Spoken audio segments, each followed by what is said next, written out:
ముసలివాడి ముందు చూపు. అనగనగా ఒక రాజ్యం. ఆ రాజ్యపు మహారాజు తన రాజ్యంలోని ప్రజలందరూ సుఖంగా సంతోషంగా ఉండాలని కోరుకునేవాడు.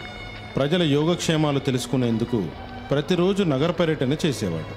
తన పర్యటనలో తన రాజ్య ప్రజలు ఎప్పుడూ ఏదో రకమైన ఇబ్బందులతో బాధపడడం గమనించాడు. ప్రశాంతంగా సంతోషంగా గడిపే ఒక్క వ్యక్తిని కూడా తాను చూడలేకపోయాడు. తన రాజ్యంలో ప్రజలు సంతృప్తిగా జీవించడం లేదా, ప్రజల్లో ఎందుకీ అసంతృప్తి అని ఆలోచింపసాగాడు. ఒకరోజు రాజు తన గుర్రంపై నగర పర్యటనకి బయలుదేరాడు. అలా సమీపంలోని ఒక గ్రామం పక్క నుండి వెళుతుండగా ఒక ముసలివాడు చాలా కష్టపడుతూ గుంతలు తవ్వడం గమనించాడు. ఎండవేడిమిని ఏమాత్రం లెక్క చేయకుండా తన పనిని తాను చేసుకుంటున్నాడు.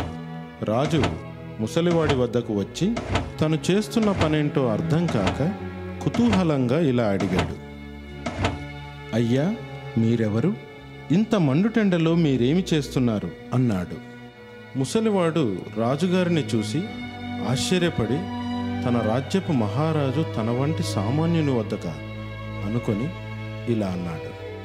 ఓ మహారాజా, నేను మామిడి టెంకలు నాటడానికి గుంతలు తవ్వుతున్నాను అని అన్నాడు. ఎన్ని రోజుల తర్వాత మామిడి చెట్లు పెరిగి ఫలాలను ఇస్తాయి అని అడిగాడు రాజు.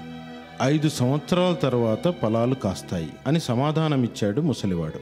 మరి నీకు ఇవి ఏ విధంగా ఉపయోగపడతాయి అని ప్రశ్నిస్తూ, ఏమీ అనుకోవద్దు, నీవు వయసు మళ్ళిన ముసలివాడవు. మామిడి చెట్లు పెరగడానికి కనీసం 5 సంవత్సరాల కాలం పడుతుందని నీవే చెబుతున్నావు. నీవు ఇంకా కొద్ది కాలం బ్రతికి ఈ ఫలాలను తినాలని ఆశపడుతున్నావా అని అడిగాడు. ముసలివాడు చిరునవ్వుతో, రాజా, నాకు ఈ విషయం బాగా తెలుసు. ఈ టెంకలు నాటేది మామిడి చెట్ల మధుర ఫలాలను తినాలనే ఆశతో కాదు. నా కొడుకులు మనవలు ముందు తరాల వాళ్ళు తిని సంతోషపడడం కొరకు మాత్రమే. ఏ విధంగానైతే మా పూర్వీకులు వారి ముందు తరాల కొరకు నాటిన మామిడి చెట్ల ఫలాలు మనకు దక్కినట్టుగా ఈ మామిడి చెట్లను ముందు తరాల వారికి అందజేసే ఓ చిన్న ప్రయత్నం నాది. ఇందులోనే నాకు సంతృప్తి అని తన పనిని చేసుకోసాగాడు. ఆ ముసలివాడి నిస్వార్థమైన పనిని చూసి రాజుగారికి కనువిప్పు కలిగింది.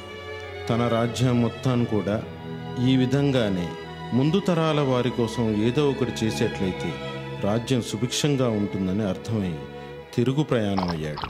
ఈ కథలో నీతి, ముందు తరాల వారి కోసం ఈ తరం వాళ్ళు చేసిన పనులే ఫలాలనిస్తాయి.